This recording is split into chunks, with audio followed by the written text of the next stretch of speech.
a gente divide M&A, todos aqueles negócios do tipo aquisição de 100% de uma empresa com incorporação, aquisição majoritária de uma empresa, que participa da due diligence, mas a participação ela foi aumentando ao longo do tempo por conta dos problemas que a gente identificava depois na hora da integração, né? E na hora que você faz a due diligence, você tem que ter certeza de que a sua decisão está correta.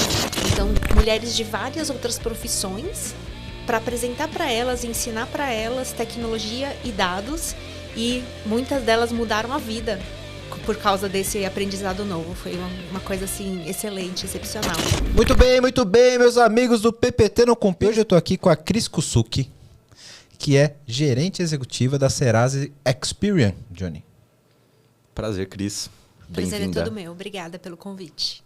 Nós que agradecemos aqui. Hoje a gente vai falar de um assunto que fica meio ofuscado ali da galera de tecnologia, mas que é extremamente importante quando a gente fala sobre gestão de TI e de estratégia, né, Cris?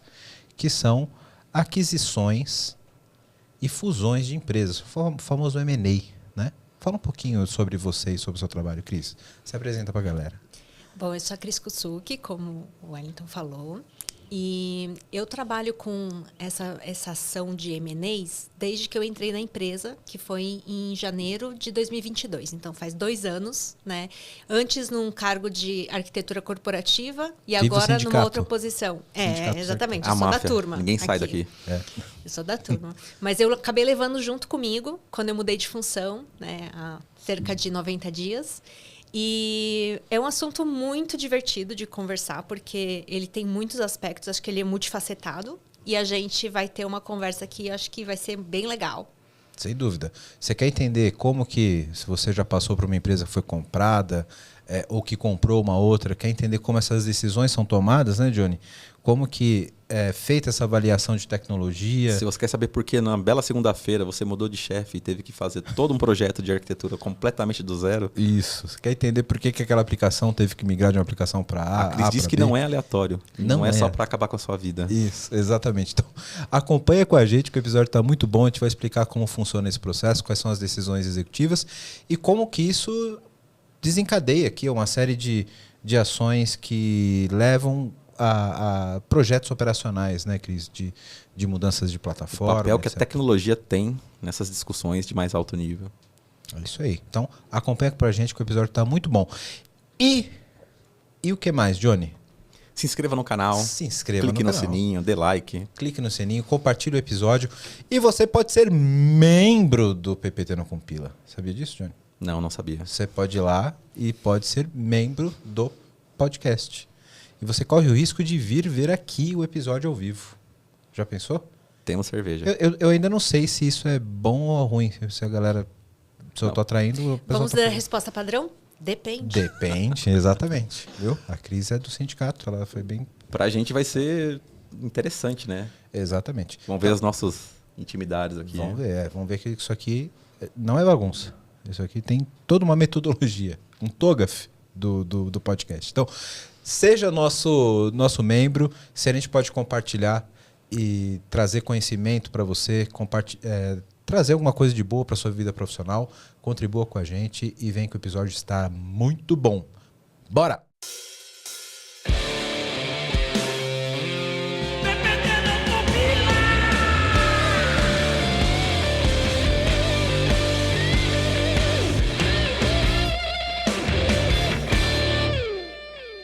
Johnny, acho que os nossos ouvintes vão desconfiar que a gente está querendo transformar isso daqui no sindicato do arquiteto de TI. Por quê? Porque a Cris também era da arquitetura. Verdade. Na verdade, por 18 anos eu atuei em áreas correlatas ali à arquitetura corporativa. Olha só, vão achar que a gente está transformando isso aqui num clube do arquiteto. Quem conhece a gente sabe que somos arquitetos que odeiam arquitetura de sistemas. Nós somos rebeldes, né? A gente não é muito do time desenhar caixinha, né? A gente é mais do time mão na massa. A gente queima livro do TOGAF, né? Mas nem por isso nós não somos arquitetos. É verdade. Acho que para a gente começar esse papo, Cris, eu queria contextualizar um pouco de glossário, assim, vocabulário. A gente vai falar bastante sobre um termo chamado M&A, né? Como todo mundo corporativo, a gente tem sempre alguns termos ali ingleses, né?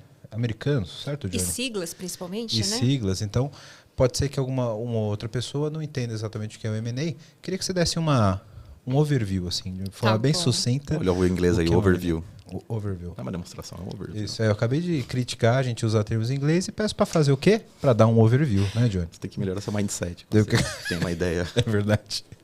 All mindset. Bom, M&A, né, em inglês é Mergers and Acquisitions, e em português são as fusões e as aquisições. E na prática, pelo menos ali dentro da Serasa Experian, onde eu trabalho atualmente, a gente divide M&A todos aqueles negócios do tipo aquisição de 100% de uma empresa com incorporação, aquisição majoritária de uma empresa, aquisição mesmo que seja minoritária, né, entre 20% e 50% de uma empresa. E a gente também tem o que a gente chama de corporate venturing, ou então um investimento minoritário, que é esse que é até 20% de uma empresa, que normalmente a gente está mais investindo do que fazendo, de fato, um merge, né, de empresa, de negócios ali. Existe o DD, que é a due diligence, que é uma das fases que a gente faz dentro do processo. Vamos falar bastante Vamos falar bastante. Tem o TSA, que são os contratos que a gente precisa estabelecer normalmente quando a gente está comprando uma empresa que é um carve-out. Olha lá, aí vem outro termo, né? Mais um carve-out é quando a gente vai fazer eu ia falar mais uma, mas eu vou explicar. um vai puxando o o outro, spin-off de uma empresa. Então, imagina que uma empresa ela tem uma unidade de negócio dela que interessa para outra empresa e ela é vendida somente aquela unidade de negócio. Então, é um carve-out, é uma compra ali de um spin-off. E eu acho que a gente vai se deparar com mais letrinhas pelo caminho, mas a gente vai colocando. Isso, beleza. Então, Johnny, basicamente, quando uma empresa compra outra, isso gera um problema operacional, né? Pode-se dizer assim. Porque você vai ter, inclusive, assets de tecnologia que podem estar duplicados, atendem a mesma cadeia de valor, você tem que ver o valuation de tudo isso, a operação, e isso leva a um processo de tecnologia que precisa ser... A própria estratégia de tecnologia precisa ser Exato. unificada, né? A gente está tem... falando em arquitetura. Exato. Arquitetura, no fim das contas, é justamente para lidar com esse tipo de situação, inclusive. Você tem que fazer o merge dessas arquiteturas para poder, de fato, ter a transformação digital. Eu imagino. Isso aí. E eu fico imaginando o tamanho do trabalho que é isso. E depende, na verdade, né? Porque às vezes tem Viu uma como ela era de aquisição... arquitetura? Viu que ela respondeu? Depende. Eu já ouvi essa parte. Depende, porque às vezes a gente compra uma empresa pequenininha, então já teve caso da gente comprar uma empresa pelo software dela mesmo. Então a gente comprou só a solução tecnológica, trouxe para dentro, resolveu um problema ali de uma construção que a gente ia ter que fazer do zero e que já estava pronta e acabou. Não foi uma... aquisição de pessoas, não foi de processos, não foi de nada assim. Coisa, então, né? é uma aquisição simples. E tem aquelas mais complexas, de fato, com muitos funcionários, com muitos processos, com muitas redundâncias ou sinergias, né? Uma série de coisas que a gente tem que fazer diferente. E aí, nesse processo, a gente tem alguns, como é que eu posso dizer, alguns gatilhos que precisam ser verificados nessa linha, né, Cris? E um dos pontos principais é fazer essa avaliação de arquitetura corporativa, e eu queria que você falasse um pouquinho disso, do papel do arquiteto ou do responsável de tecnologia na pré-negociação. Acho que isso é essencial, porque eu já passei por alguns casos, e conheço alguns casos no mercado, que a tecnologia não passa tanto por essa fase de avaliação, de valuation e etc., e se descobre um problema lá na frente depois. Né? A tecnologia não participa do due diligence. Isso. E eu vou contar que, na verdade, assim, a gente participa da due diligence, mas a participação ela foi aumentando ao longo do tempo por conta dos problemas que a gente identificava depois na hora da integração, né? Então, a gente mostrava como que a gente poderia ajudar melhor se a gente estivesse envolvido desde o início. E hoje em dia, a área de arquitetura e a área de tecnologia ela está 100% embarcada nessa fase de due diligence. E quando você fala de arquitetura, acho que começa até por uma coisa mais física, né? Uma arquitetura de infraestrutura mesmo. Sim. Entender o que tem ali de... Tem empresa que tem servidor debaixo da mesa, assim, né? Aqui no Brasil não acontece muito, mas na Jamaica, né? Tem umas empresas aqui no Brasil, é muito raro, né, Johnny? Não sei se já ouviu falar de alguma. Que isso, eu tenho os contratos lá de termos de confidencialidade, eu não conheço nenhuma. A gente brinca, mas realmente são coisas que acontecem, né, Cris? A gente não Sim, não e dá sabe. para entender, são empresas que têm um contexto diferente. Às vezes é um produto que eles estão testando, mas que quando a gente vai trazer para dentro de uma operação robusta, né, de uma grande corporação, você não pode trazer do jeito que ela está funcionando atualmente.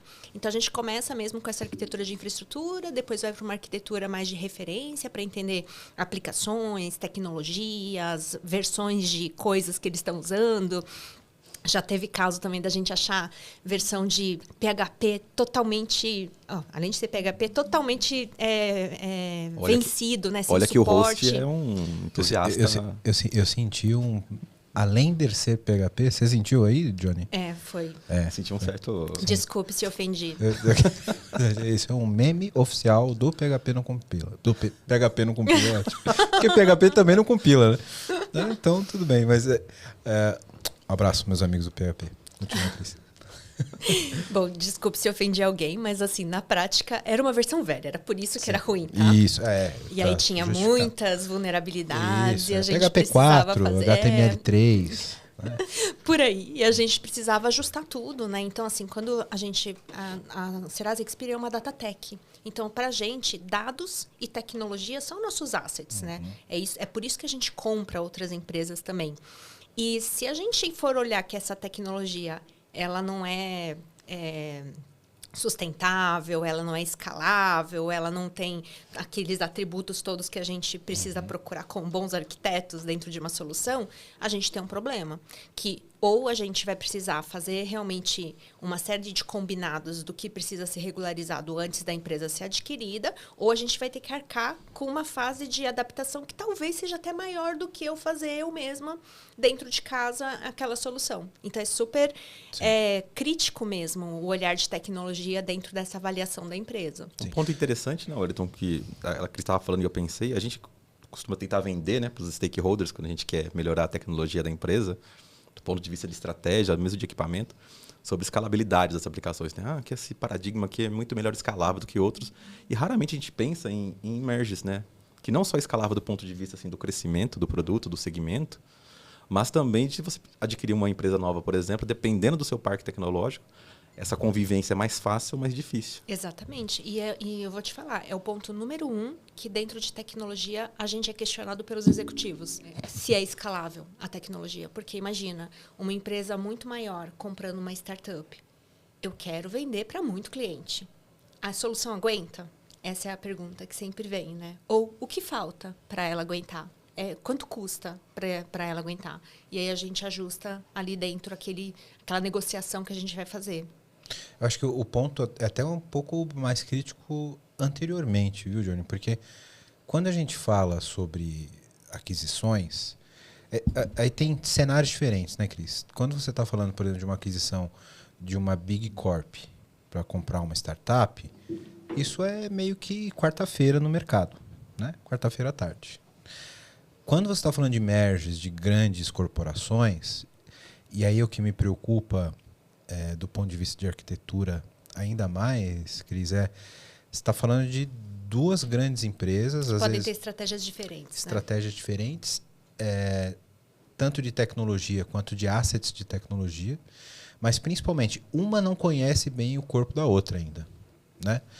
E quando a gente fala de grandes corporações, essa negociação ela é feita muito sigilosamente, envolvendo muito poucas pessoas, né? E a gente corre um risco muito grande aqui. Eu não vou citar casos, mas a gente sabe de casos de que essa negociação é feita por altos executivos. Você tem definição de preço e de transição entre os altos executivos. Em grandes linhas, né? Em grandes linhas. E aí a gente está num momento de tecnologia que as empresas são cada vez mais tecnológicas. E muito do valor de mercado delas são baseadas no quanto ela gera de valor por causa da tecnologia. E aí, quando você fez todo aquele valuation, fez todo aquele valor, quando você, de fato, define essa estratégia de compra ou de venda de uma companhia, e aí o corpo técnico vai avaliar, isso reflete no valor. Opa, mas deveria ter pago menos ou deveria ter pago mais. Mas eu acho que essa é uma das grandes justificativas da gente ter a área de tecnologia e de cybersecurity, inclusive, né, envolvidas na fase de due diligence. E isso é algo que a gente provou o valor dentro da Serasa Experian aos poucos nos deals que a gente executou e que a gente consegue ver assim exemplos claros de problemas que a gente teria se a gente não tivesse visto. E a gente estabelece condições precedentes para que sejam ajustadas, a gente mostra vulnerabilidades que a gente encontrou naquela aplicação, a gente faz testes, né, ali dentro, tudo para poder mostrar qual é a qualidade daquele asset que a gente está comprando e que ele seja pago na mesma medida, né? Sim. E aí até para o pessoal entender, né, Cris? O due diligence, ele é um período onde você vai avaliar aquela proposta para saber se ela precisa de ajustes ou não, né? Isso. Então, eu fiz uma proposta, Johnny, eu vou comprar o seu carro. Beleza? Seu carro está certinho, está tudo regularizado, está tudo... Beleza. Ó, tá aqui, vamos assinar aqui um contrato... De intenção de compra. De intenção de compra. E eu vou olhar teu carro. Se tiver alguma coisa errada, ali a gente vai rever esse preço. É mais ou menos isso, né, Cris? É mais ou menos isso. A diferença é que normalmente tem um período de exclusividade, inclusive, né? Porque às vezes a empresa que está procurando investimento, ela está procurando investimento no mercado. Então, a gente pode ou não ter esse período de exclusividade e tem que ser muito rápido. É tipo 3, 4 semanas para a gente conseguir fazer o escrutínio ali de tudo que tem e direcionar essas decisões todas que a gente está comentando aqui. E como é que, nesse processo, como é que lida-se com a questão do sigilo? Porque, no fim das contas, a gente está falando de empresas de tecnologia, o segredo comercial, né, o core business, é a tecnologia. Então, você precisa conseguir fazer uma avaliação do que você está adquirindo, daquele asset, e, ao mesmo tempo, não é interessante para a empresa ser completamente... Abrir totalmente, até do ponto de vista comercial. Mesmo no próprio processo de aquisição, às vezes não é interessante para eles te darem essa abertura toda para você avaliar tudo. E você tem razão, assim, essa pergunta é ótima, porque primeiro que não são todas as pessoas da empresa que vão estar envolvidas no NDA, né? Vão ser executivos. Como a gente sabe, o executivo, ele sabe no macro, ele não tem as informações no micro. E a gente pede, por exemplo, o desenho da arquitetura. Você acha que o CTO tem o desenho da arquitetura? Ele não pode... Normalmente não. Ele não pode pegar e ligar para o gerente de arquitetura. Ô, tô vendo aqui de vender a empresa. Você pode me mandar o diagrama para eu mandar para o cara que está interessado? Não pode? Só para eu não fazer confusão. NDA é termo de confidencialidade, né? No Disclosure Agreement. Desculpa. Mais um terminho que eu estava passando. É que esse é mais comum, né? Se você não sabe o que é NDA, dá uma pesquisada no Google. A gente... estimula os nossos ouvintes a estudarem um pouquinho também, né, Tio? É isso. Não, e se aplica em muitas outras situações, isso, né? Eu acho que... brincadeira, né, gente? Mas é que em termos de tecnologia é mais comum, né? Perdi o meu fio. Desculpa, a gente estava falando a respeito de como é lidar com empresas que não estão dispostas a... Sim, então assim, tem esse desafio grande. A gente teve um caso também de uma empresa que a gente não adquiriu 100% de partida, a gente adquiriu 51%, então o controle era nosso, só que existia uma promessa de que dependendo de alguns objetivos ali que eles poderiam, umas metas que eles poderiam alcançar, que a gente compraria o 100%. Só que nessa fase de 51-49, foi bem complicado esse tipo de negociação, que é diferente quando a gente é o controlador total, né? E aí a gente consegue falar, olha, isso aqui que você usa hoje, o GitLab, você vai usar aqui agora... Outra coisa, o nosso corporativo para você utilizar. Você não vai poder mais usar Slack. Você tem que usar aqui dentro o Microsoft Teams, por exemplo, né? E por aí vai. E nesses deals que não são 100%, a gente acaba tendo um pouco mais de dificuldade, às vezes, de ficar negociando, mostrando por que é uma boa ideia, né? De fazer aquele ajuste, mostrando, olha, vamos por aqui, né? Tal. Então, isso dificulta bastante também quando você fala da empresa que não está 100% onboarding nesse processo, né, de M&A. Sim, e você corre o risco de ter uma operação duplicada, muitas vezes, né? Porque em alguns casos, por exemplo, você deu um exemplo mais simples ali de uma ferramenta de TI, que é o GitLab. Mas imagina que a gente está falando de uma empresa de e-commerce. As duas podem ter plataformas diferentes de e-commerce, né? É razoável que em um período de transição Sim. você tenha que manter operação e sustentação de duas ferramentas. E aí você vai ter que ter um projeto interno de migração para que uma absorva o workload da outra. Ou né? de integração. Ou de integração. E até, às vezes, alguns cálculos mais complicados, do tipo, a empresa não usa Salesforce para poder gerenciar toda a força de vendas, os leads e tal. Salesforce é uma plataforma cara, né? Que para uma grande corporação, para a gente vale a pena. Para uma empresa menor, não vale. Quando a gente olha o processo dela com a ferramenta que ela usa, que seja um Zendesk, que seja alguma outra ferramenta, faz sentido a gente tirar do momento zero aquela ferramenta que eles usam e colocar o Salesforce? Porque a gente vai aumentar o custo e não vai estar aumentando a produtividade. Pelo contrário, normalmente vai cair a produtividade porque eles vão precisar se adaptar com o processo novo. Tem uma curva de aprendizado. Como que a gente faz isso? Então, a gente faz, às vezes, planos de até 2 anos para que ir caminhando até a gente conseguir as sinergias. Às vezes, tem muita relação também com quando vence os contratos. Quando que vence o contrato daquela ferramenta que a gente pode substituir por uma outra e negociar a volumetria depois? E aí a gente faz esses acertos, né? Sim. Aí tem uma conta bem executiva, né? Porque você vai ter que manter uma operação para sustentar essas ferramentas, que às vezes você já tem uma operação, por exemplo, você já tem uma equipe de sustentação do Salesforce, etc., você vai ter que manter a outra.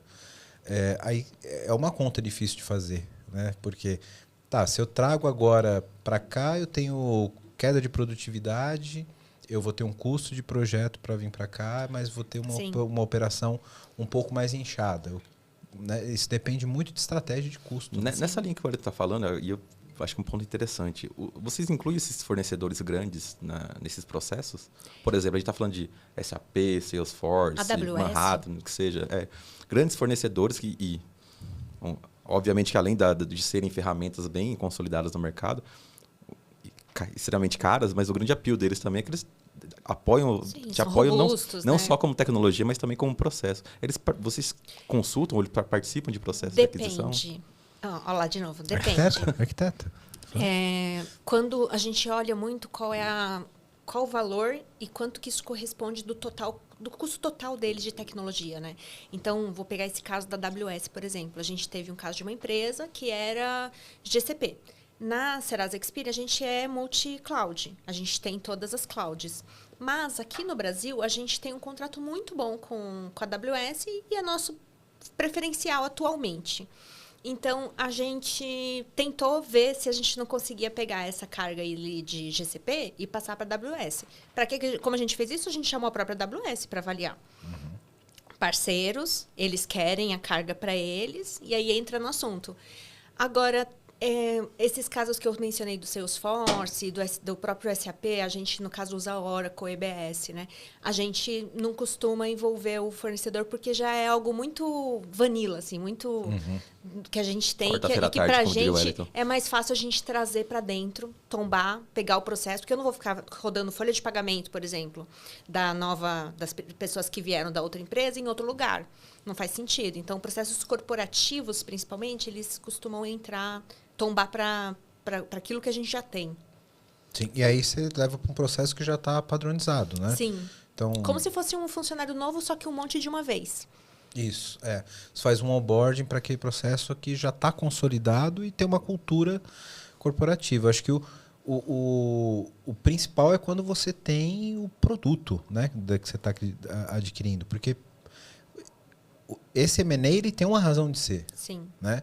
Então, você não pode simplesmente pegar todo aquele produto e trazer do jeito que você é. Porque, às vezes, você está adquirindo uma empresa para que ela te traga um diferencial. Isso, exatamente. Né? E até para lembrar que o M&A, ele realmente é uma estratégia, né? Quando a gente pensa numa nova capacidade, capability, né? Arquiteto também gosta disso. Com uma nova capacidade que a gente quer desenvolver dentro da empresa, você tem as alternativas. Eu vou construir, é o build, eu vou comprar, que é o caso do M&A, por exemplo, né? Ou eu vou pegar emprestado, vou contratar, vou parcerizar com alguém, vou investir, vou contratar de um terceiro. Então, não deixa de ser uma estratégia para a gente olhar aquela capacidade, como é que a gente vai entregá-la. E na hora que você faz a due diligence, você tem que ter certeza de que a sua decisão está correta. Porque, às vezes, não tem só aquela empresa também, com aquela capacidade que ela pode te dar. Tem outras alternativas. Então, a gente tem que ser bem crítico, né? Acho que, assim, na verdade, dá para contar nos dedos as empresas que a gente fez, chegou a ser selecionada, entrou na due diligence e não foi para frente. A gente teve, mas são menos. A maioria, a gente sai com to-dos mesmo. Ó, a gente tem que arrumar isso, tem que arrumar aquilo, vai custar isso, então a gente negocia depois e dá certo, né? Quero falar com você agora que ainda não conhece a Clever. Clever é uma empresa que já tem mais de 3 milhões de usuários em 30 países com 30 idiomas diferentes, que tem trazido soluções em blockchain, criptomoedas e ativos digitais. O objetivo da Clever é te dar liberdade financeira para operar nesse mercado de cripto. Então, se você acredita nisso, se você acredita nessa liberdade, você já pensa como a Clever, vai conhecer os caras, é clever.io. Estão contratando também pessoal para trabalhar com cripto, com blockchain. Então, se você tem interesse, se você tem conhecimento nessa área, procura a Clever. Se você gosta de criptomoedas, se você opera no mercado, você precisa conhecer a Clever, precisa conhecer as soluções da Clever. Então, o endereço está aqui embaixo no vídeo. Para quem não está no YouTube, é clever.io. Vai lá, vai conhecer, que realmente é um mercado sensacional.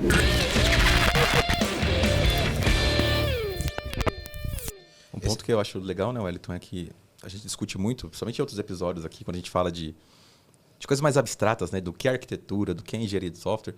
Geralmente é o ponto que a gente toca bastante, né, que essa questão, a gente fala de arquitetura de soluções, de sistemas, arquitetura corporativa, é tentar traduzir os requisitos de negócio, de estratégia, em requisitos tecnológicos. Fazer essa ponte, vamos dizer assim, entre os dois mundos.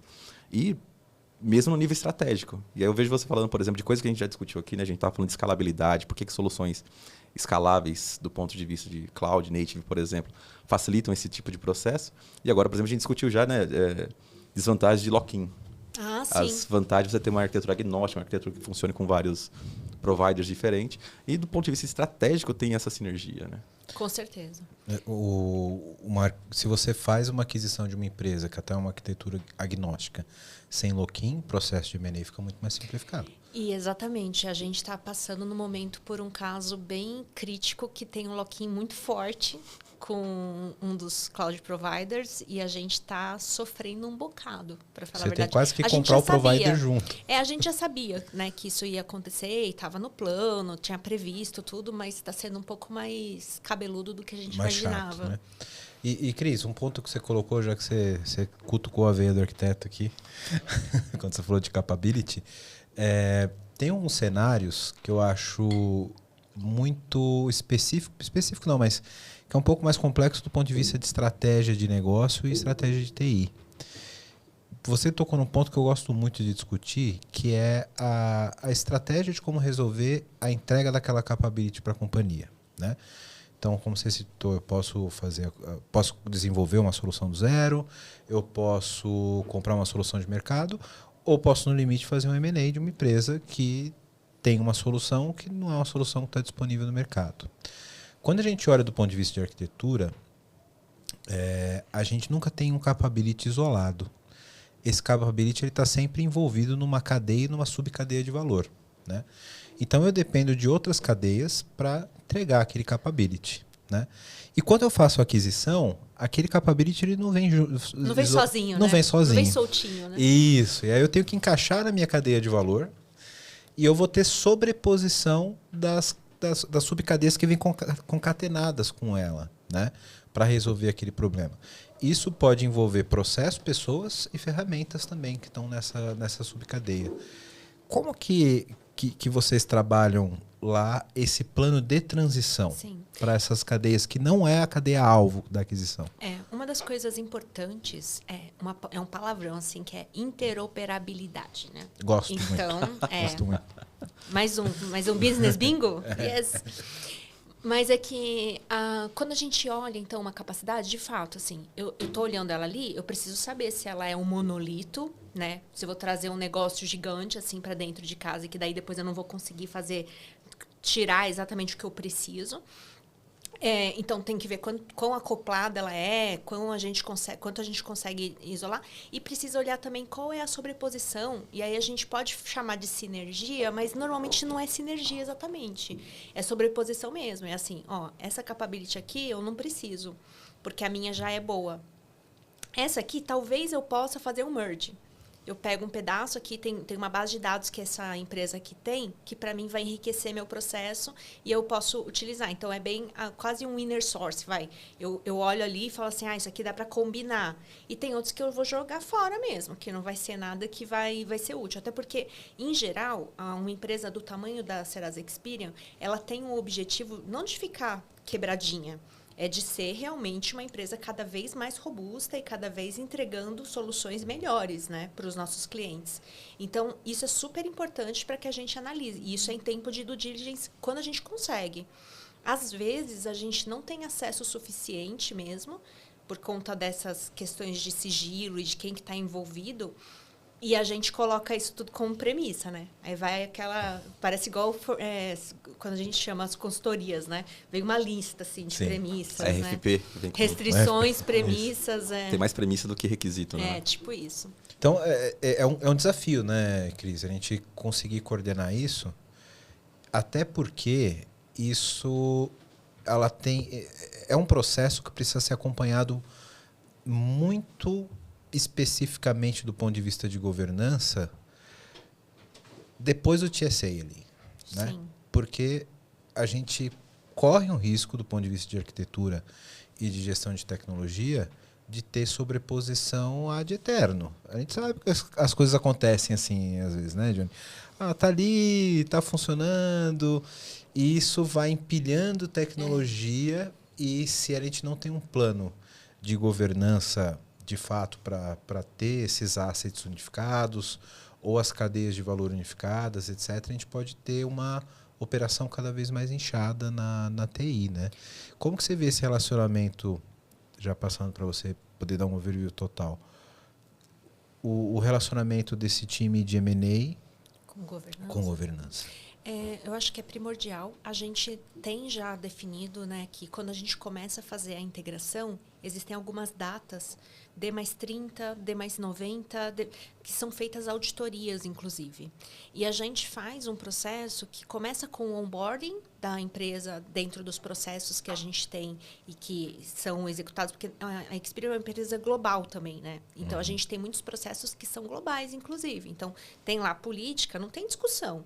Se eu quero diferente, se vai ser dentro daquela política que a gente precisa encaixar pelo menos naquele momento. É claro que, como tudo a gente pode discutir em algum momento e negociar, mas em princípio vai daquela forma. E governança já vai prevendo qual é o período depois do qual precisa entrar no dia a dia, no business as usual. A gente precisa acompanhar como isso vai andar. E tudo isso vai sendo muito bem monitorado por nosso escritório de projetos, que tem uma participação fundamental também nessa fase de integração. Porque eu imagino, né, que a gente está discutindo aqui do ponto de vista teórico, ou falando pelo menos de experiências passadas, que não é exatamente bonito assim, né, começo, meio e fim. Não, a gente cria uma empresa, a gente faz o onboard, faz a convivência.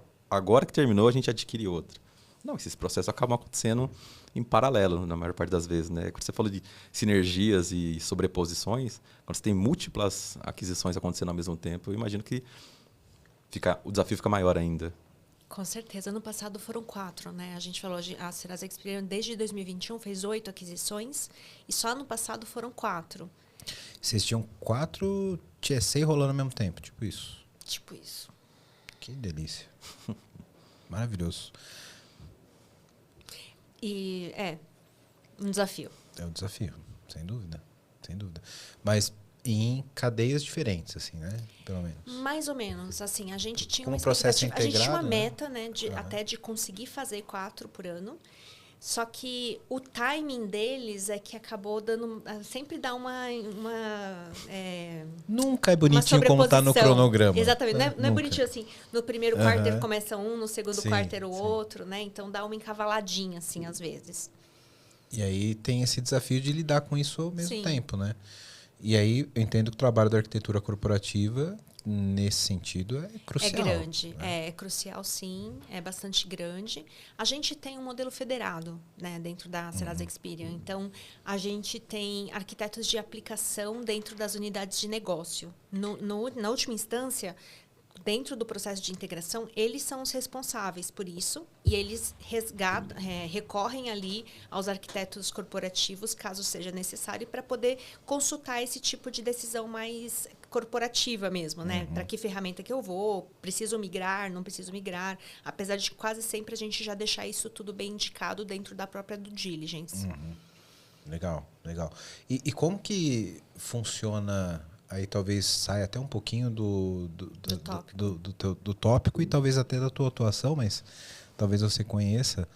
Como que funciona essa operação no dia a dia da sustentação desse processo? Estou trazendo, por exemplo, uma aplicação nova para cá e vamos dando um contexto maior. Acabei de fazer aquela aquisição, fiz meu due diligence, isso está dentro da companhia.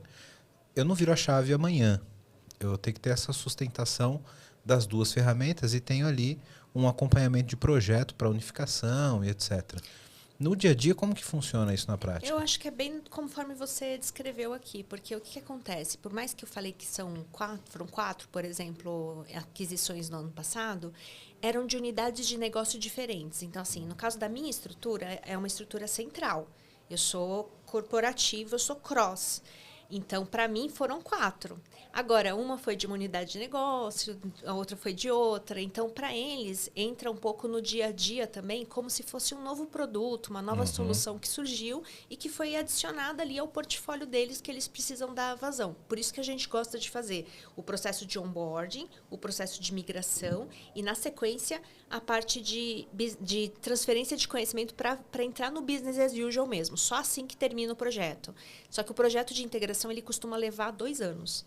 A gente estabelece que em 2 anos a empresa adquirida ela está dissolvida já está totalmente absorvida dentro né? da empresa. Legal. Tem um caso muito específico que a gente já passou, Johnny, de M&A, inclusive trabalhando juntos numa empresa passada, nas nossas vidas ancestrais, digamos assim. Vocês nunca vão adivinhar qual que é, a gente nunca mencionou essa empresa aqui no podcast.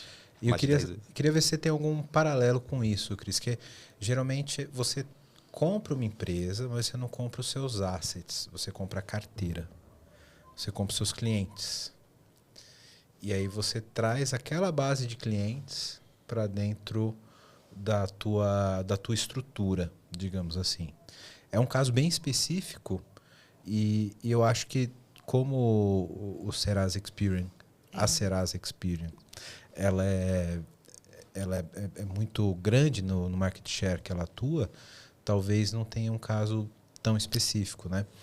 Mas é um desafio grande também quando você traz aquele cliente de fora, traz aquela carteira e você precisa colocar ele dentro das suas cadeias de valor e dentro dos seus produtos. E não necessariamente você está adquirindo o capability, você está adquirindo aquela carteira. Eu não passei por essa questão de aquisição pura de carteira, mas toda aquisição que a gente faz, a carteira vem junto. Então, a gente tem que tomar um cuidado, né, para que aqueles clientes que gostam daquela empresa que a gente adquiriu, que eles não percam esse gosto pelo fato da gente ter comprado. Pelo contrário, que eles vejam que isso é uma vantagem, né? Que agora eles têm um serviço mais robusto, talvez. Então, é um cuidado muito grande e é um monitoramento muito de perto também da satisfação dos clientes. Do ponto de vista de tecnologia, também tem um desafio, né? Que é você, teoricamente, você está adquirindo uma carteira, ou mesmo, acho que mesmo uma aquisição convencional, você traz os clientes juntos daquele produto, e teoricamente você está no mesmo segmento de valor que a sua própria empresa. Sei lá, seu cliente é um cliente de um jeito e você está adquirindo uma carteira com clientes do mesmo jeito. Mas você não consegue encaixar essa entidade cliente, vamos dizer assim, igualzinha. Porque justamente tem processos diferentes lá, tem produtos diferentes, experiências diferentes. Então, eu imagino que mesmo numa aquisição convencional, você precisa dar uma marretada, vamos dizer assim, nessa carteira, precisa fazer encaixar. A gente está falando aqui de de e-commerce, por exemplo, porque eu imagino que é muito isso. Você trazer mesmo de uma plataforma para outra, envolve um trabalho de migração desse tipo de... Quase sempre a gente parte do pressuposto de que a gente traz do jeito que é. Então, no primeiro momento não muda nada, e aí a gente vai criando um novo produto combinado entre a gente e o outro e vai descontinuando aos poucos o anterior. Então, até hoje, pelo que eu acompanhei dos nossos produtos, nunca teve essa ruptura assim para os clientes. Sempre é um cuidado que a gente acaba tendo. Legal. Aí, no fim das contas, inclusive, a própria plataforma atual, né, de vocês acaba evoluindo. Sim, com essas aquisições. Aí que eu chamo do inner source, porque é quase que como se fosse um inner source mesmo. Você pega assim, isso aqui tem uma feature interessante que eu posso pegar esse pedacinho aqui e colocar no meu produto aqui também da Serasa. E propaga para todo mundo. E aí, em princípio, são duas marcas parecidas, né, que estão ali no mercado. Então, eu mantenho o meu nome, by Serasa, né, o nome da empresa antiga. E depois isso vira uma coisa só, um produto só. A gente até consegue fazer teste AB, né? Sim, isso é bem legal, né? E, Cris, agora eu quero tocar num ponto mais estratégico desse processo de M&A, né? Acho que a gente falou bastante aqui sobre as dores do processo, né? Da aquisição e da incorporação, né? Da absorção de uma tecnologia nova, de uma empresa nova. Mas como funciona isso do ponto de vista da decisão? Como arquitetura corporativa, em que momento eu tenho ali a minha reunião com o negócio, entendo que o negócio tem uma necessidade muito específica, que é uma capacidade que eu não tenho hoje na companhia, e como chegamos à conclusão, junto com os executivos, de, cara, acho que é melhor a gente não desenvolver isso em casa, e como que eu avalio qual empresa tem que ser adquirida? O que você pode contar? Muitas perguntas. Assim, na prática, existe um time que é destinado, assim, o grande objetivo deles é fazer esse screening, essa procura, né, de empresas. Então, a área de negócios tem uma estratégia, precisa de uma capability, por exemplo, que é crescer num determinado segmento, encomenda isso para essa área de desenvolvimento corporativo, eles fazem a procura e fazem uma seleção ali de possíveis empresas, fazem engajamento com elas, entendem que momento que elas estão, se elas querem entrar num processo de negociação ou não, e vão em frente. Então, assim, esse processo não é um processo da minha área, é um processo que acontece ali, né, por esse time estratégico. A partir do momento que a gente está fazendo a due diligence, que eles já fizeram esse engajamento, tudo, e a gente começou a due diligence, tem várias work streams, várias frentes. Frente de tecnologia da informação é uma, frente de segurança da informação é outra, e a gente tem RH, finanças, jurídico, tem uma série de frentes, facilities, porque tem que olhar tudo, né? Tem que olhar se tem escritório, o que tem que trazer de asset físico para a gente. Tem a parte financeira mesmo de entender a saúde ali da empresa, como que ela está rentabilizando, como a taxa de crescimento. Tem 1000 análises que são feitas, cada uma por uma dessas frentes. Então, tem uma pessoa, um dono dessa workstream ali responsável. E eu sou só de uma delas, que é a de tecnologia da informação, né? E até hoje, as nossas recomendações, elas sempre foram no sentido de riscos e ações mitigatórias que a gente precisa executar. Nunca foram de não aconselhamos comprar nos dias que a gente passou. Eu falei que dá para contar numa mão aqui os casos que não passaram. Quase todos foi por questões jurídicas, de compliance. Teve algumas coisas assim muito mais... vou falar do mundo brasileiro do que de questões de tecnologia, de fato. Porque quase tudo a gente consegue dar uma solução e a diferença só vai ser na negociação. A gente vai falar, beleza, só que isso aqui não vale o todo. A gente vai gastar isso para melhorar isso, a gente vai gastar isso. Então, a gente dá os custos de integração. Não sei se eu respondi sua pergunta. Sim. Não, respondeu. Eu queria complementar com uma outra pergunta. Como que eu confronto essa visão do compro ou não compro, que é quando a gente faz essa diligência de saber se eu posso comprar ou não, com uma decisão que eu acho que é até um passo anterior, do tipo, o negócio ele tem essa necessidade, eu compro uma outra empresa ou eu desenvolvo isso em casa? ou eu evoluo essa minha aplicação para atender essa outra capability? Aí sim é uma decisão de arquitetura, você tem razão. E eu vou te ser muito sincera, às vezes a gente é consultado antes de que se vá ao mercado procurar um opportunity screening. A gente é arquitetura, né? Eu com o chapéu antigo. E às vezes a gente não é consultado e já vem como algo que vai ser, né, a estratégia que vai ser feita vai ser essa de adquirir algo pronto, né? Sim. E que é um ponto que tem que ser considerado, né? Sim, sim, porque tem às sim. vezes Já eu foi posso bastante discutido. Eu já levei bastante apresentação de business capabilities, de mostrar um pouco sobre isso, tal. Ainda não temos grande influência, nós, a arquitetura, ainda não temos grande influência nessa questão do opportunity screening. Legal. Opportunity screening, você disse que é quando a decisão Quando eu vou de... selecionar as Isso. empresas para eu trazer a capability para dentro. Sim, sim. Até porque a gente sabe que nem sempre é só uma decisão técnica Não. e de capacidade de negócio, né? É. Tem outras questões envolvidas. Tem muita questão, às vezes, de time to market, né? Então, a ideia é que eu vou comprar uma empresa, já vou conseguir trazer para dentro, já vai ter cliente, eu consigo entregar isso rapidamente. Tem Sim. né, um lado bonito assim, da Até expectativa. a gente estava falando antes de escalabilidade, por exemplo, e como é interessante do ponto de vista de arquitetura. Você adquirir uma empresa que já está pronta para escalar, mas eu acho que até pensando na dinâmica de uma aquisição, você está tentando, se aquela empresa está sendo incorporada, é justamente porque ela tem algum gap nesse sentido, né? Então, eu acho interessante que você falou que você não sai geralmente com uma lista de vetos, mas de to-dos. Porque imagina, se eu estou adquirindo uma startup, é porque aquele produto é interessante. E a startup também sabe disso. O que a gente está querendo... A gente está querendo dar robustez para ela, exato, né? tanto para os dois lados. Tanto para a Serasa, que quer ter aquele produto, eu acho que faz parte, é interessante para o portfólio, quanto a própria startup também. Eu não consigo escalar isso aqui de uma forma que eu acho interessante. Talvez uma aquisição seja... Preciso de um investimento e acaba sendo aberto a uma aquisição, né? Porque para eles também, assim...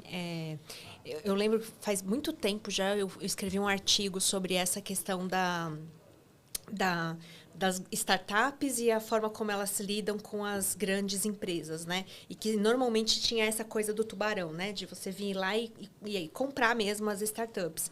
Sendo que existiam outras formas de você fazer esses negócios acontecerem com inovação aberta mesmo, né? E eu posso dizer que a gente tem inovação aberta dentro da Serasa Experian também. A gente tem um Data Lab que faz toda essa aproximação com startups também, mais no sentido comensalismo. E a gente tem essa frente de aquisição que já é diferente. É assim, eu olhando a Experian, o que para mim faz sentido adquirir para poder ficar mais robusto aqui dentro, né? Tanto que a gente não costuma manter as marcas. A gente costuma realmente fazer essa incorporação. Adquire o know-how e o produto... Adquire o know-how, junta o produto, junta os times e vira um novo produto mais robusto. Sim, sobre a badge da Serasa. Exatamente. No caso, entendi. Legal.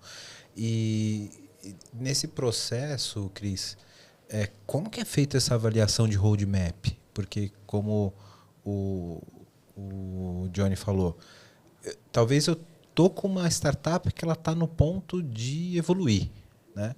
Não tem investimento, não consigo dar escala por outras razões, mas o produto ele é escalável, ele tem mercado, né? E ele tem tecnologia que talvez tenha alguns gaps para escalar. Eu vou ter que passar por um roadmap nisso. Isso vocês tratam na diligência de compra, no due diligence, ou não? Traz para dentro que eu vou botar um cara de produto e o cara de produto vai dizer como escalar isso. Não, normalmente quando a empresa está nesse nível mais imaturo, mais inicial, a gente faz o corporate venturing. A gente investe na empresa, dá mentoria, às vezes, para a empresa, quase sempre, e fica monitorando de perto até ela chegar no nível de maturidade que ela possa vir a ser adquirida. Entendi. Então, para ela ser adquirida, ela tem que estar num ponto onde eu possa de ter crescimento já. Ela já Entendi. tem que estar naquele modelo que ela prova que ela tem já, além do MVP, ela já está no ponto em que ela está pronta para crescer. Isso envolve comprar uma participação então menor na empresa já nesse No momento. corporate venture, Isso. é menos de 20%. Entendi. Entra meio como que investidor É um anjo investimento. ali. Tá. Se torna um stakeholder A daquele. gente gosta de falar que é um smart money Smart mesmo, money. né? Então a gente faz um investimento, mas a gente está fazendo esse investimento para ficar de olho nessa empresa e em algum momento a gente levar isso E até aportar um adiante. pouco de know-how, né? Sim. Para ajudar. E a gente até usa, às vezes, como fornecedor, o tal do borrow, né? Às vezes a gente pega, faz um investimento e faz o uso da aplicação. A gente Sim, tem como essa... um cliente investidor. digamos assim. Exatamente, exatamente. Entendi. E aí você pode, como aconselhador, digamos assim, existe essa palavra, Johnny? Aconselhador? Advisor. Advisor. Né? Eu tô Conselheiro. tentando, conselheiro, né? Trabalhar ali a evolução do produto, o Sim. roadmap, até que ele chegue no ponto de poder ser absorvido, né? E é uma forma da gente acompanhar e estar por perto para que também não venha outro player do mercado e, de repente, né, a gente perca a nossa oportunidade ali com aquele negócio que parece ser interessante. Sim. É tipo o clube de futebol que faz contrato na escolinha de futebol. Criança de 11 anos, entendeu, Johnny? É isso aí. Esse menino aqui, ele vai evoluir. Né? É tipo isso. Palmeiras Eu é um modelo aposto, de né? mergers e acquisitions. Acho que é talvez mais uma curiosidade, mas vocês sempre lidam, ou acho que a pergunta é um pouco mais atrás, na verdade, mais com empresas de capital privado ou com empresas na bolsa? A gente já falou muito em comprar participação e talvez o pessoal tenha uma... uma... bolsa já é o flagship, né? Tipo, você ter 20% de uma empresa pública... O que eu posso dizer no momento é que até hoje as aquisições que a gente fez foram de empresas de capital fechado. Capital aberto já é um processo. É porque eu fiquei pensando, você ter 20% de uma empresa na bolsa não é necessariamente, você não garante nada. São startups. Assim, tem até algumas empresas maiores, como a BRScan, por exemplo, que tinha 1.000 funcionários, né? Mas, em geral, são empresas menores. Mais tecnológicas, né? Uhum. O cenário de se você tem 2 empresas na bolsa negociando merge, é reunião de 3 caras numa mesa para fechar isso, e depois isso vai derivar em todos esses processos que a gente falou, eles já vão vir meio que top-down, porque são empresas tão sensíveis no mercado que qualquer boato de venda, compra, etc., afeta o mercado. Ainda mais quando você está na bolsa, né? Então, geralmente são processos que são muito mais restritos, né, Cris? E aí a gente vai ter todos esses processos. A gente não vai ter a oportunidade de fazer um due diligence como a gente colocou aqui. É bem diferente, né? Vai ser tipo, ok, vamos fechar em alto nível aqui. E às vezes as cifras são tão grandes que qualquer divergência aqui no meio do caminho você consegue lidar com uma possível margem de aquisição. Eu fico imaginando assim, eu participei de alguns M&As da plateia, né? Assim, então, eu tive, por exemplo, a época que o ABN AMRO Bank comprou o Banco Real, o antigo Banco Real, e era uma empresa holandesa, multinacional, mas que só tinha a Aimoré, aqui a financeira no Brasil, e estava interessada no Banco Real. E comprou junto foi o Bandep, né? Foi assim, tipo, você só compra esse banco bom se você levar esse outro banco aqui com você. Aí depois teve Sudameris, teve Banco América do Sul, que eu acompanhei também junto, e o pior foi o Santander comprando a ABN AMRO Bank no Brasil. Aí foi aquele merge gigante. E depois, quando eu trabalhei na época da Comgás, era da British Gas com a Shell e virou Shell com o grupo Cosan. São deals, assim, que a gente, meros mortais, não ficam nem sabendo o que está acontecendo. Só na hora que já vem. O Wellington falou das dificuldades do diligence nesses casos, mas, por exemplo, quando a empresa está na bolsa, ela é obrigada a expor informações que geralmente você não teria acesso do ponto de vista financeiro, do ponto de vista de resultados. Por outro lado, o nosso tópico aqui, a gente está falando justamente do ponto de vista tecnológico, né? A cozinha. Eu imagino que deve ser 10 vezes pior do que... A cozinha. De você conseguir acesso a informações que não são públicas, né? Sim. E que às vezes não é interessante de serem a gente passou por um processo parecido, né? Eu passei na última empresa que eu trabalhei, que eram 2 empresas de bolsa. E ninguém sabia de absolutamente nada até chegar a notícia de, olha, essa empresa está comprando essa. Não tem como... vamos consultar a arquitetura para... Não dá. Porque tem período de silêncio por uma negociação de bolsa. Dos 2 lados. Dos 2 lados. Então, é um processo mais sensível, né? Claro, tem o executivo que está lá, mas como você falou, né, Cris, o executivo ele não tem tanto detalhe, né? Não tem tanto a operação em si. Ele vai estar preocupado Em muito altos com níveis. as grandes questões, né? E essas outras parecem mais detalhes. Talvez para a gente sabe a importância que tem, mas para eles são detalhes, Ele né? fica com o big picture, né? Deixa o little picture pro little people. Isso. Você foi maldoso no seu comentário. Não, é que eu sou peão, né? Eu tenho que defender o proletariado.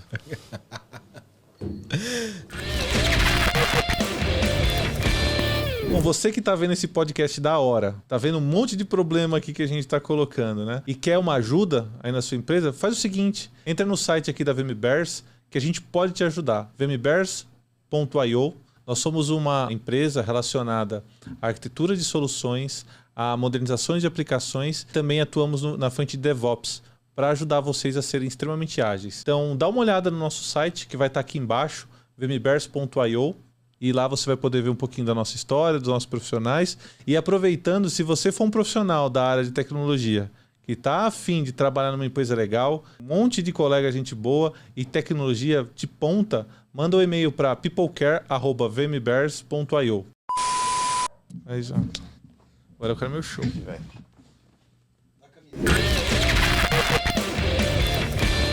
Como que é para você que veio do mundo de arquitetura, de tecnologia, uma mulher estar no meio dessas negociações com esses executivos, num mundo que geralmente, principalmente do lado da tecnologia, é extremamente masculino, né?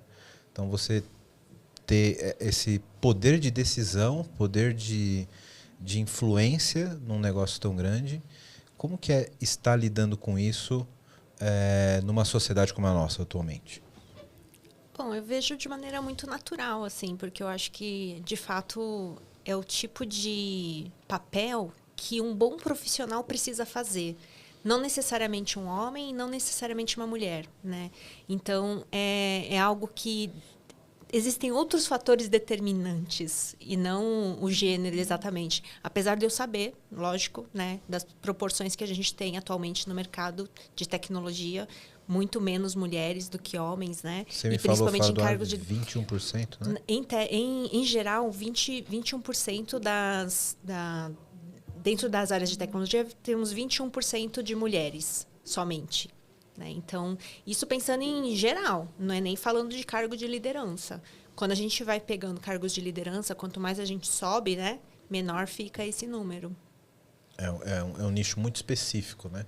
E eu tenho uma impressão, e aí, por favor, me corrija de forma muito incidente se essa impressão estiver incorreta, que no mundo de tecnologia a gente tem uma resistência ou uma ausência maior de mulheres na camada mais operacional, né? Então a gente tem poucas desenvolvedoras, poucas arquitetas, né? Mas eu acho que isso na camada executiva ela é um pouco mais, não que seja mais frequente, mas eu acho que são mulheres que têm um pouco mais de voz e fluem melhor dentro desse universo executivo do que no universo operacional.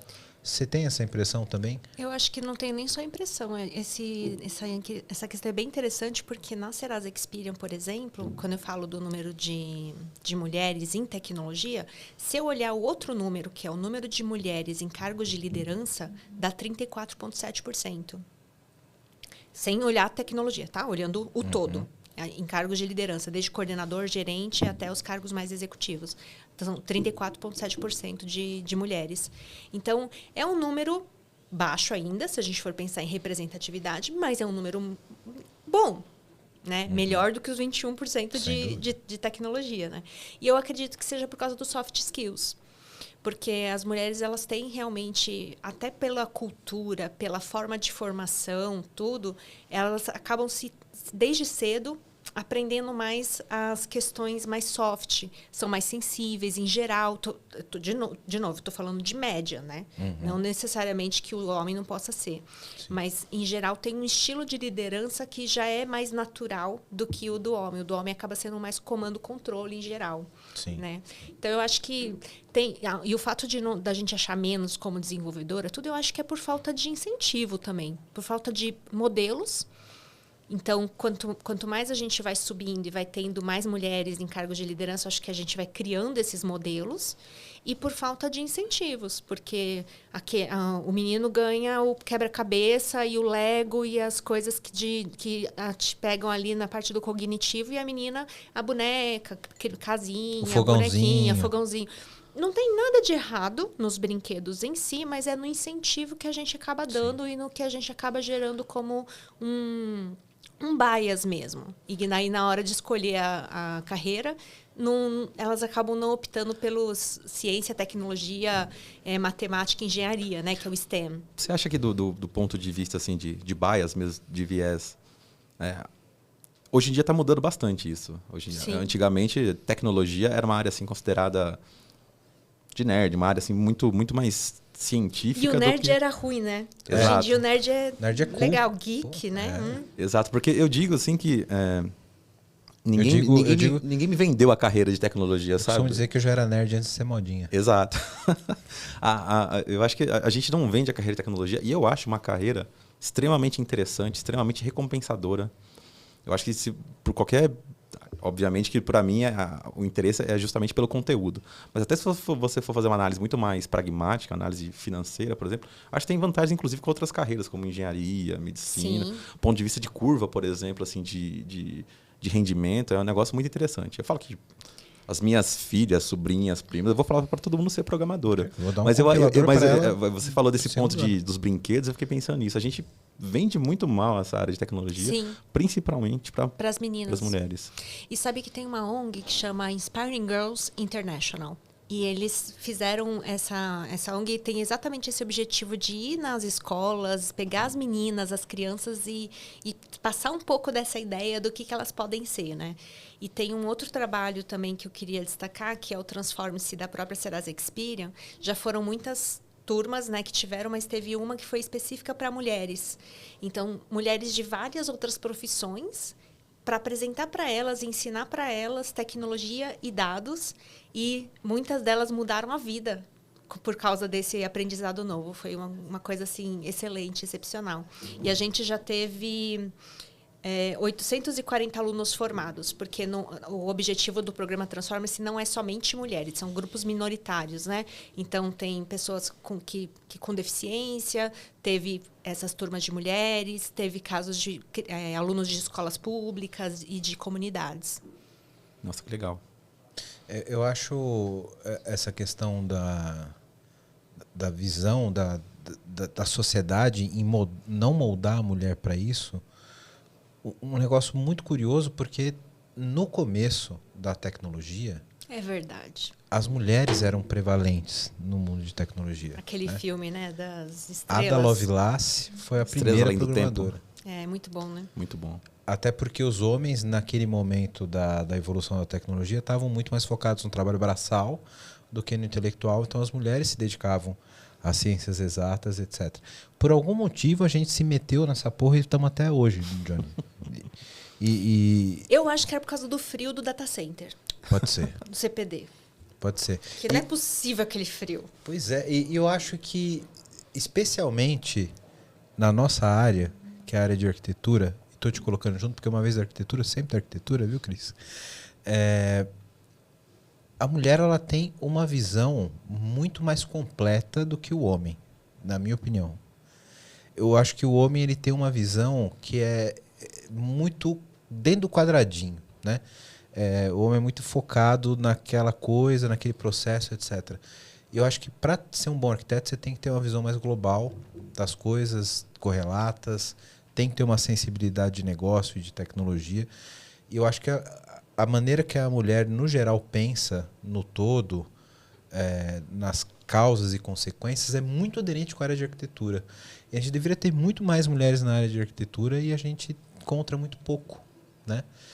Como que a gente resolve isso, Cris? Como é que a gente enche de mulher na área de arquitetura? Eu acho que primeiro a gente vai ter que encher nessa outra parte de desenvolvimento, porque a gente sabe que não tem Naturalmente, formação de arquiteto, né?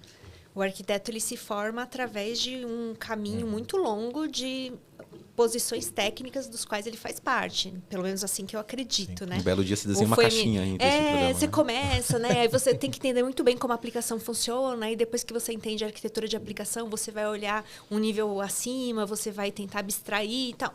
Mas não é um trabalho que você ensina direto, um estagiário, por exemplo. Não tem um estagiário em arquitetura. Sim. No máximo, se ele for só ajudar um pouquinho ali com os desenhos e tal. Mas não existe isso, uma formação. Pelo menos eu não vejo. Eu já vi um MBA em arquitetura de software, mas não uma graduação. É até raro você encontrar a posição propriamente dita, como a gente vê aqui de arquiteto de aplicações, fora. É um engenheiro de software sênior. Que sabe um Sim. pouquinho mais, né? Exato, no nível mais alto. E Desculpa, rapidinho, mas então você acha que para a gente resolver, não, mas para a gente melhorar essa situação, Eu acho que tem que ir na base. Tem que ir na base. E na base é na base lá na escola. Por isso que eu brinquei da ONG e tem ainda o Ser Mulher em Tech também, que tem essa mesma coisa. Ela vai em ONG, vai em escola pública para falar principalmente para as meninas que são de classe mais baixa, que a área de TI paga bem. Então, nem que seja para convencer pelo dinheiro, sabe? Assim, olha, quer uma oportunidade de independência financeira, quer melhorar a vida da sua família, essa área aqui vai ter vaga e paga bem, né? Então, eu acho isso muito interessante e vai funcionando. Eu acho que aos poucos, se a gente for olhar... Eu vou falar isso sem ter dados, tá? Mas se a gente for olhar o número de mulheres, a proporção de mulheres versus homens numa sala de ciência da computação hoje versus... quando eu me formei, sei lá, 20 anos atrás, eu aposto que agora está bem melhor. eu espero que sim, porque também. quando eu me formei, se formaram 2 mulheres na minha turma. É que eu fiz matemática, né? Então, na matemática tinha as professoras. Então... Aí você não tinha escapatória, Cris, ia acabar com tecnologia mesmo. É que eu fiz processamento de dados antes de fazer faculdade. Então, por isso que eu brinquei que eu comecei a programar com mainframe com 16 anos, né? A eu minha fui turma dessa turma. Da FATEC tinha bastante mulheres, mas o pessoal deu uma trapaceada. Era informática com ênfase em gestão de negócios. Então, O pessoal não sabia bem o que estava fazendo lá. Até a primeira aula de Java. Nem o cara que foi... É o curso nem que não- você fala a verdade. Exatamente. Não, eu fiz processamento de dados também. Eu Mas esse não sabia curso- que eu ia ter que fazer administração. Isso me Cara, surpreendeu. o cenário desse curso é desagradar os dois lados, porque você desagrada o cara que queria ir para programar e o cara que queria aprender negócio, né? Mas esse ponto que você tocou, Cris, a respeito de, inclusive, mostrar as compensações financeiras, eu acho muito importante. Eu estava falando antes, vamos supor, mesmo que no geral, se você for pegar a carreira inteira de um profissional, um advogado de sucesso, um médico, um engenheiro e um programador, um engenheiro de software em geral, talvez outras áreas, talvez ele ganhe um pouco mais no decorrer da vida, mas eu falo que para alguém que está começando, você sai da faculdade, você faz uma analista justa, você começa ganhando 5 mil, 6 mil por mês. Eu vou contar uma coisa Não para tem que fazer vocês. residência para você começar a trabalhar, estudar 8 anos. Vou contar uma coisa para vocês e denunciar a minha idade. Mas eu trabalhei no Bug do Milênio e comprei meu primeiro apartamento com o Bug do Milênio. O Bug do Milênio tem 24 anos já. Eu tenho 28 de tecnologia. Se você não sabe o que foi o Bug do Milênio, dá um Google. Pesquisa no Google. Dá um Google aí. Não, assiste o filme da Armadilha. Isso, boa. Melhor. Boa. Melhor. Boa. E como é que vocês trabalham essa parte de incentivo das mulheres lá na Serasa, Cris? A gente tem um grupo que chama Women in Experience e é global. E eu sou uma das líderes dela, tanto no Brasil quanto globalmente para a tecnologia e segurança da informação, né? E a gente trabalha como uma comunidade e, como tal, a gente faz alguns pleitos, né? Então, por exemplo, a gente hoje tem vagas que são afirmativas, algumas. Existem vagas, em particular, que a gente entende que vai ter um número maior de candidatos no mercado femininas e a gente seta que aquela vaga é afirmativa. Ou seja, não quer dizer que não pode ter homens se cadastrando, mas primeiro a gente vai analisar as mulheres. Vai fazer entrevista, vai tentar selecionar e se por acaso a gente achar uma mulher, a gente vai fechar com uma mulher. Isso é uma coisa nova pra gente, porque antigamente a gente não executava isso de maneira tão aberta. Agora a gente declara mesmo, vaga afirmativa.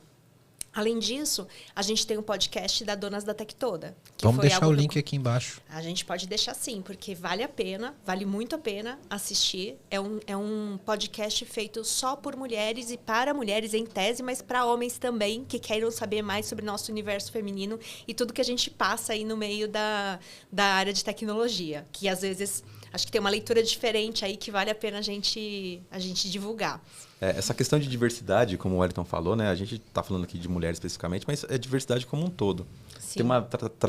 Mulheres traz uma visão diferente para a engenharia de software, como outras minorias trazem também. Sim. No fim das contas, acessibilidade, né? Por exemplo, no caso de usabilidade Sim. de sistemas. A diversidade, no fim das contas, ela é, na minha opinião, benéfica para o ecossistema da empresa como um todo. E a gente está falando de diversos tipos de interações sociais. Sim. Tirando um pouco de tecnologia, também tem esse lado que eu acho muito interessante. E no fim das contas, eu acho que você falou um ponto que eu acho muito importante, essa questão de hoje em dia a gente é mais aberto sobre essas iniciativas afirmativas. Eu acho que às vezes algumas pessoas têm uma ideia errada a respeito de iniciativas afirmativas. Sim, a gente que não é o da cota que a gente estava falando. Exato. Né? Até a própria palavra, por mais que seja uma palavra técnica, tem uma conotação negativa, né? E do ponto de vista, como a gente está falando, percentual de mulheres na área é de 28%. A gente não está tentando criar vagas, criar uma maioria. A gente está tentando chegar a uma igualdade. A gente não é contra os homens. A Exato. gente é a favor da equidade. Exato. E para a gente conseguir mudar um pouco nessa engrenagem da sociedade, você precisa ter uns pés de cabra de vez em quando. Você criou, acho que a sociedade criou uma consciência de que igualdade é diferente de equidade, né? Então, você ter ali uma questão de... não, mas homem e mulher pode competir na mesma vaga. Não tem... Cara, mas já 80% das vagas são masculinas. Então, você tem que ter, sim, uma compensação. E tem que ter uma forma de incentivo para isso. Senão a gente não muda o ponteiro, né? Esse é o ponto. Exatamente. E que isso é muito dos argumentos que a gente ouve. Mas a vaga já é para homem e para mulher. Por que tem... já é igual. Não é igual porque o mercado não é igual, cara. Né? Então, isso não é igualdade, né? Então, a gente nunca desequilibra a balança, né, Cris? Acho que esse é o ponto principal. É a questão do afirmativo no sentido da gente querer mudar de verdade o ponteiro, né? Então, ter metas ali estabelecidas e atrás dessas metas entender como que a gente pode mexer. O que eu ia comentar é de um aplicativo também que a gente utiliza dentro da empresa e que é só para as mulheres hoje, que chama Todas Group. E foi um presente que a Serasa Experian deu para todas as mulheres da empresa, uma assinatura aí que já dura 1 ano, né? E que são treinamentos de 16 características que normalmente as mulheres têm dificuldades e que os homens não têm. E foi uma pesquisa, a origem disso tudo foi uma pesquisa da Melinda Gates. É um aplicativo assim, super interessante, que tem esses modelos, esses role models, né, para a gente poder utilizar. São pessoas famosas, como a Camila Farani, por exemplo, para o caso da autoconfiança. Tem uma parte de neurociência ali que faz parte e tem depois exercícios práticos mesmo para você tentar desenvolver e tirar essa barreira da frente. E é algo que a gente ofereceu gratuitamente para nossas mulheres. Que bacana, muito legal. É muito legal mesmo. Que bacana, muito bom. Cris, muito obrigado pela sua presença. Foi sensacional esse papo. Acho que a gente conseguiu dar uma luz aqui sobre todo esse processo de M&A, porque às vezes você que está ouvindo a gente, que é desenvolvedor, é um cara de produto, é um arquiteto, não tem a visão da complexidade que é uma negociação como essa, né? O que vem de visão de negócio e de estratégia, que geralmente chega para o pessoal que está mais na base, como um projeto, etc. Tem todo um desenrolar aqui que a gente tenta aqui no podcast dar uma visão do todo, né? Porque só o PPT... O que acontece só o PPT? Não compila. Não compila, né? Então, a gente tem que ter a visão do todo. Obrigado por compartilhar aqui todo o teu conhecimento, toda a tua experiência, Cris. Obrigado Eu que mesmo. agradeço pelo convite, foi um prazer. Foi muito bom, obrigado. Espero te ver mais vezes aqui, porque foi sensacional esse episódio. Johnny, meu caro, muito obrigado pela presença de novo. Por vir Sempre compartilhar da minha cerveja, como sempre. Quando tiver cerveja, pode me chamar sempre. Mas também, Cris, achei muito interessante a sua experiência. Obrigada. Acho que, até para mim, esse tema, né, de Mergers and Acquisitions era muito mais abstrato Você deu cores e formas para esse tema. Muito obrigado. Fico feliz, obrigada. Prazer é meu. Espero você não ter ficado triste, Johnny, por ele não ter falado de Java hoje. Eu tô cansado de sofrer bullying nesse podcast aqui sobre isso. Você que acompanhou a gente até agora, muito obrigado pela audiência de vocês. Você que gostou desse episódio, gostou do tema, acha que alguém pode se interessar, compartilhe esse episódio com alguém que possa se interessar. Compartilha aí no grupo da empresa, compartilha no grupo dos devs, joga no Slack e principalmente se você não está inscrito no canal, se inscreve no canal, deixa o seu like, deixa o seu comentário aqui. A gente sabe exatamente em que ponto do episódio você fez o comentário, então deixa aqui que a gente vai lá, responde, manda dúvida para a Cris se você quer deixar alguma dúvida. Compartilha no grupo do futebol, seja aquele cara Isso. descolado que manda podcast de tecnologia no grupo do futebol. É isso aí. E se você acha que a gente contribui em algum patamar no seu desenvolvimento profissional, se a gente leva um pouco de conhecimento para você, você pode ser membro do canal. Sabia, Johnny? Agora você pode ser membro do canal.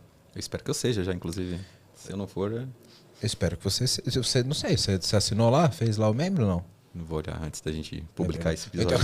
Então, você pode ser membro e ajudar a gente com uma contribuição aqui para evolução do nosso canal. Se a gente pode contribuir com você de alguma forma, você pode retribuir sendo o nosso membro do canal. E sabe o que pode acontecer com esse cara que for membro do canal, Johnny?